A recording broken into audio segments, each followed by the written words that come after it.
మాట మీదే ఉన్నాడు. సరే మాట్లాడు, చెప్పడలే. నీ వెనక్కే నేను.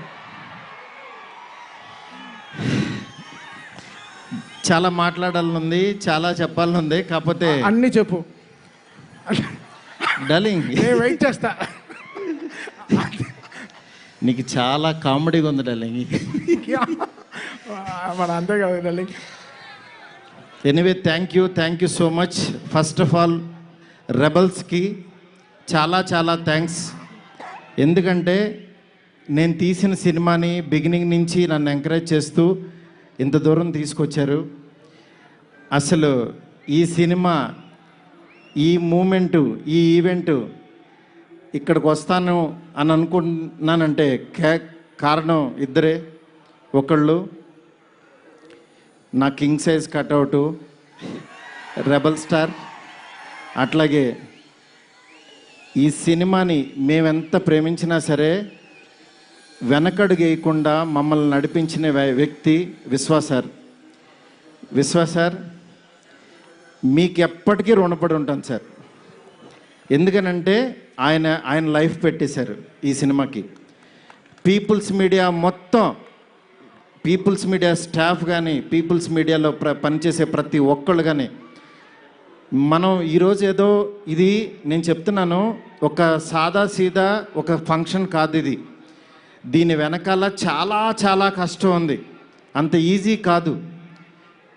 మేము ఒక రెబల్ స్టార్ని తీసుకుని వచ్చి, ప్రభాస్ గారిని తీసుకుని వచ్చి భోజనం పెట్టి పంపించేసే అలాంటి సినిమా తీయలేదు ఇది. ఆయన్ని తెచ్చుకున్నప్పుడు అలాంటి ఆ రేంజ్ ఫుడ్డే పెట్టాలని ఫిక్స్ అయ్యాం. అందుకని మీకు నేను చెప్తున్నాను, థియేటర్కి వచ్చిన వాళ్ళకి మాత్రం 100% ఎంత ఎఫర్ట్ పెట్టామో మీకు కళ్ళకు కనపడుతుంది. నెక్స్ట్ అసలు ఈ జర్నీ ఇక్కడ కొంచెం మాట్లాడాలి. నన్ను మా ఫ్రెండ్స్ అందరూ మాట్లాడమని చెప్తున్నారు. అంటే కథల్లోనూ, చరిత్రలోనూ, పుస్తకాల్లోనూ వింటూ ఉంటాం, ఆ దేవుడు అలా కిందకి దిగొచ్చాడు, కనకదుర్గమ్మ ఒక రిక్షావాడు కోసం కిందకు వచ్చింది, ఇట్లా వింటూ ఉంటాం, ఆ పుస్తకాల్లో చదువుతూ ఉంటాం.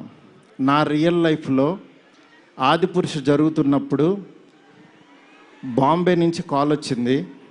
ఆయన రాముడు గెటప్లో ఉన్నప్పుడు ఈ మారుతి వెళ్ళాడు ఆయన దగ్గరికి. వెళ్ళిన తర్వాత అలా మా పరిచయం స్టార్ట్ అయింది.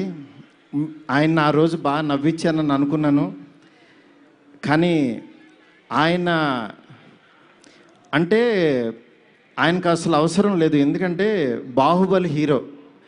కాశ్మీర్ వెళ్ళినా, ఆఫ్రికా వెళ్ళినా, ఇంకెక్కడికో మసైబారా అని ఏదో మారుమూల గ్రామం సౌత్ ఆఫ్రికాలో ఎక్కడో వెళ్ళాం. వెళ్తే నేను ఫిల్మ్ డైరెక్టర్ని అన్నా. అవునా అన్నాడు, పైనుంచి కింద చూశాడు. నా హీరో ఎవరో తెలుసా అన్నా. అంటే ఎవరని అన్నాడు.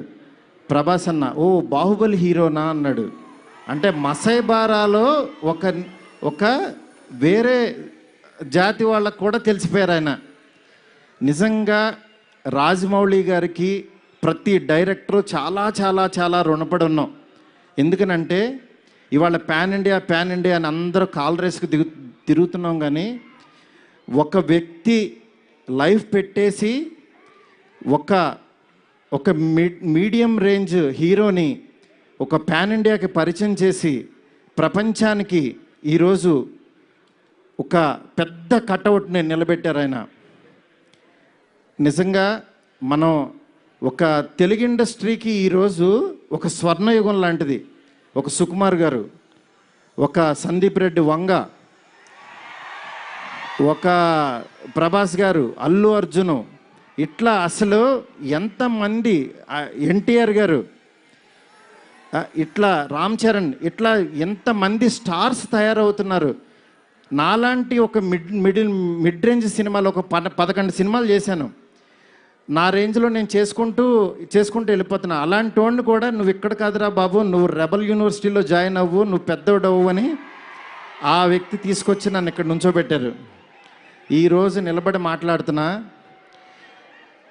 నేను రాశాను, నేను తీశాను, కానీ నా వెనకాల ఉన్న శక్తి మామూలు శక్తి కాదు. అది ఆయన యాక్టింగ్ చేసి వెళ్ళిపోవటం కాదు, ఆయన లైఫ్ పెట్టేశారు. అది నన్ను అంటే ఆయన సినిమా పట్ల ఉన్న భక్తి, సినిమా పట్ల ఉన్న passion, cinema cinema cinema cinema ఆయన ఏకమైపోయిన తీరుకి అది మాటల్లో చెప్తే చాలా తక్కువైపోద్ది.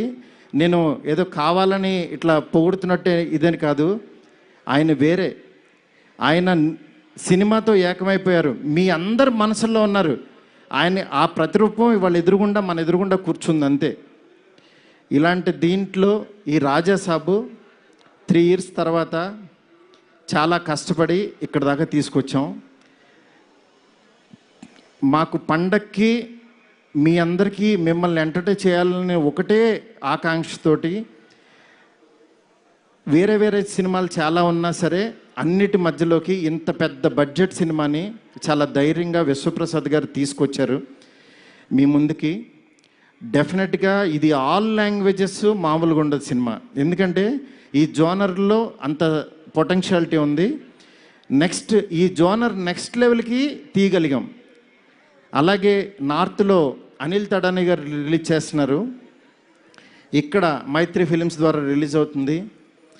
ఈ సినిమా నేను చెప్తున్నాను, ఏదో నేను తీసానని కాదు, నేను ఒక ఆడియన్ లాగానే చూస్తా. ఎప్పుడైనా సినిమా తీసాను నా పని అయిపోయిందని బయటకు చూస్తా, కానీ ఈ సినిమాని యాజ్ ఏ ఆడియన్గా రోజు నేను తీసిన సినిమా వేరు, తర్వాత ఆర్ఆర్ చేస్తున్నప్పుడు చూస్తున్నాను ఒక్కొక్క రీలు. నిజంగా నేను తీసిన సినిమాకి నాకే కన్నీళ్ళు వచ్చినాయి. ఆయన పెర్ఫార్మెన్స్ చూసి ఫస్ట్ రీల్లోనే నేనే కూర్చుని ఏడ్చా. ఆయనకి మనోడు అలెక్సా లైట్స్ ఆఫ్ అని అంటాడు, అన్న తర్వాత నేను ఏడుస్తున్న సంగతి ఎవరికి తెలీదు. నిజంగా అంత గొప్ప పెర్ఫార్మెన్స్ని ఈ సినిమా కోసం పెట్టిన ప్రాణం పెట్టిన ప్రభాస్ గారికి ఎంతైనా రుణపడి ఉంటాను. డార్లింగ్, మాటల్లో చెప్పలేను డార్లింగ్, నాకు ఏడుపు వస్తుంది డార్లింగ్ మిమ్మల్ని చూస్తే.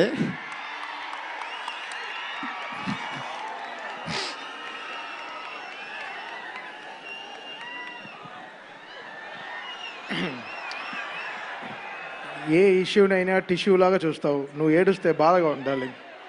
ఎస్కేన్, we need your power.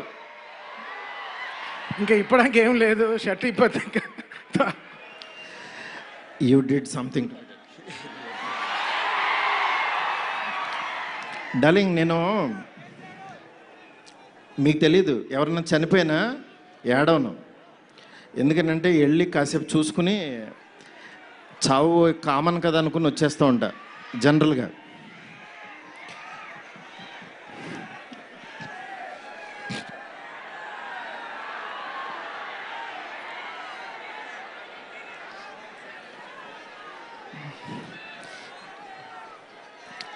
Okay, sorry darling, ఎందుకంటే ఇది ఉండిపోయింది లోపల, ఇదంతా నా stress. Thank you darling, love you darling. ఇంకంతకు మించి చెప్పలేను. అలాగే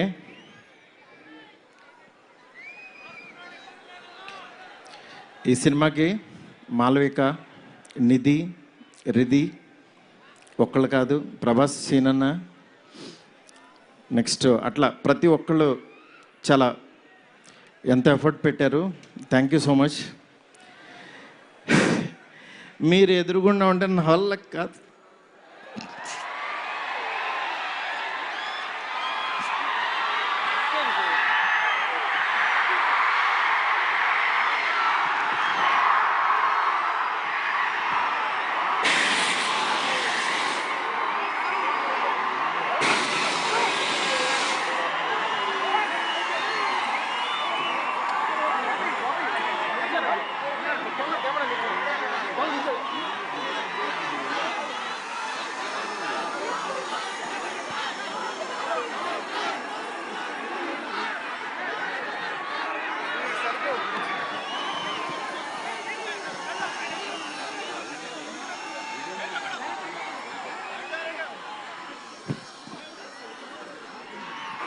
I know it's a very, very emotional moment.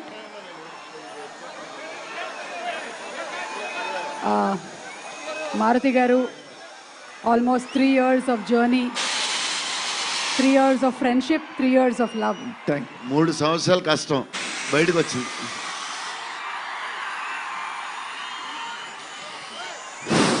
అయిపోయింది, నా పని అయిపోయింది, నా డ్యూటీ అయిపోయింది. నేను చెప్తున్నాను, సినిమా చూడండి అంతే. సినిమా చూడండి.